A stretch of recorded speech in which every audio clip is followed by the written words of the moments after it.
आरव को ब्लैकमेल करना रिया पर पड़ेगा भारी, क्योंकि रिया का सच सामने आते ही दाइमा रिया के सिर के बाल नोच डालेंगी।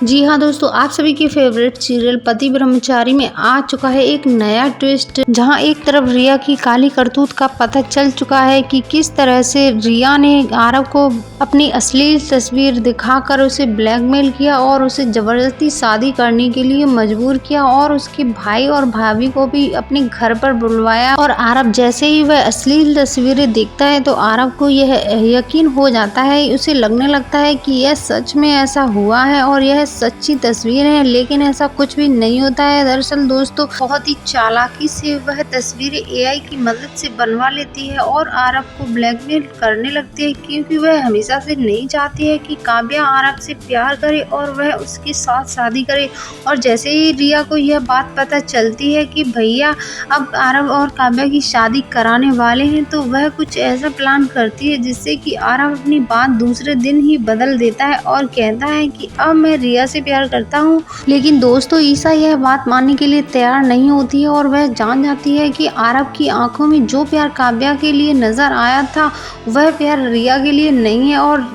आरव ऐसा क्यों बोल रहा है, और वह कहती है कि मैं सच्चाई का पता लगा कर रहूंगी। और ईशा को यह शक हो जाता है कि रिया उससे कुछ छुपा रही है और ईशा यह जानने के लिए एक प्लान बनाती है अपनी दीदी के साथ, और वह कहती है कि दीदी आपको मेरी मदद करनी पड़ेगी रिया का सच जानने में, क्योंकि मैं जान चुकी हूँ रिया कुछ ना कुछ जरूर छुपा रही है। इसलिए आरव रिया से शादी करना चाहता है और जरूर ऐसा कुछ है रिया के फोन में जो वह किसी को दिखाना नहीं चाहती। और वह चालाकी से रिया का फोन ले लेती है, लेकिन जैसे ही रिया को पता चलता है कि मेरा फोन किसी ने ले लिया है तो वह अपनी दीदी के फोन से रिया के फोन पर कॉल करने लगती है। और वह जैसे ही उसे पता चलता है कि फोन कमरे के बाहर बज रहा है तो उसे लगता है कि मेरा फोन जरूर किसी ने ले लिया है। लेकिन ईशा कहती है कि अगर रिया को यह पता चल गया कि मैंने उसके फोन के साथ छेड़खानी की है तो रिया को यह शक हो जाएगा, लेकिन मैं ऐसा नहीं होने दे सकती। और वह फोन को वहां पर रख कर चली जाती है। और जैसे ही रिया बाहर आती है और वह देखती है कि वहां फोन कैसे पहुंचा तो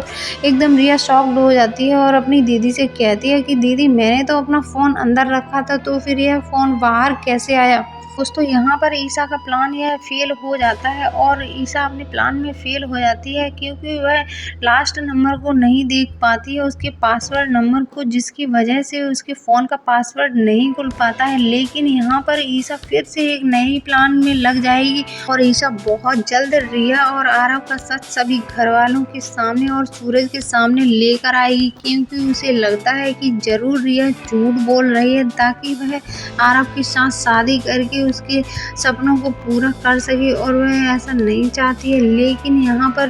काव्या और आरव एक दूसरे से सच्चा प्यार करते हैं और यह बात ईशा जान चुकी है, इसलिए वह रिया की सच्चाई को बहुत जल्द सभी घर वालों के सामने लेकर आएगी।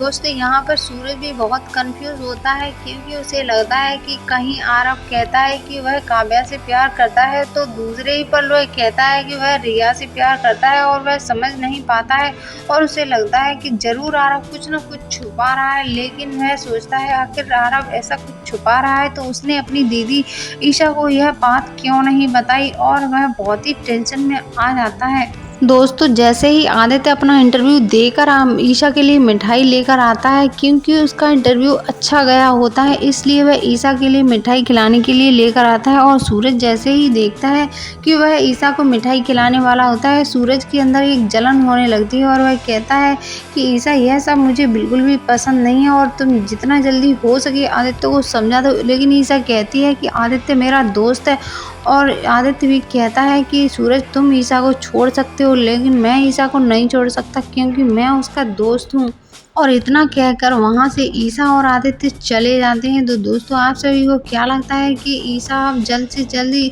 रिया की सच्चाई सभी घर वालों के सामने लेकर आ पाएगी? क्या वह आरव और काव्या के प्यार को सभी घर वालों के सामने ला पाएगी, और क्या वह काव्या और आरव की शादी को अच्छे से करा पाएगी? अपनी राय कमेंट बॉक्स में ज़रूर लिखिए।